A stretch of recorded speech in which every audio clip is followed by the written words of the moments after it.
गीता ज्ञान अध्याय 1 श्लोक 12। कुरुक्षेत्र की विशाल भूमि पर दोनों सेनाएं आमने सामने खड़ी हैं और वातावरण में एक अजीब सी खामोशी छाई हुई है। ऐसी खामोशी जो आने वाले तूफान का संकेत देती है।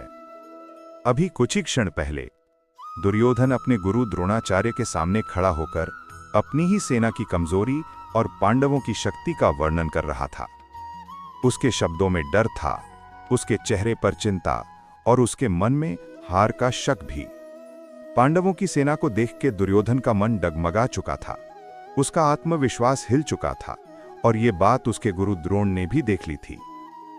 लेकिन तभी कौरव सेना के सेनापति, कुरुवंश के सर्वश्रेष्ठ योद्धा, शौर्य और त्याग के प्रतीक भीष्म पितामह आगे बढ़े।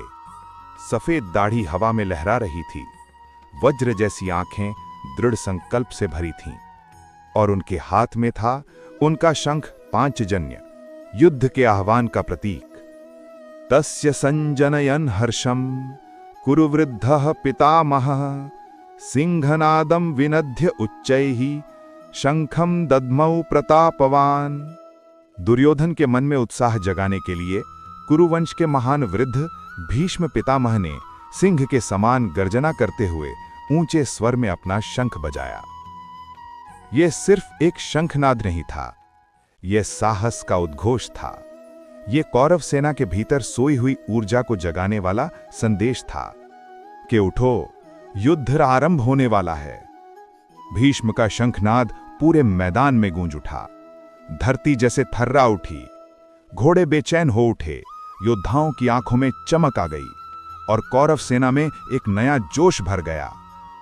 दुर्योधन का चेहरा, जो कुछ समय पहले भय से भरा हुआ था, अब उत्साह से चमकने लगा, क्योंकि कभी कभी सिर्फ एक आवाज हमारे भीतर सोया हुआ आत्मविश्वास जगा देती है। श्लोक 12 हमें एक बहुत बड़ी सीख देता है।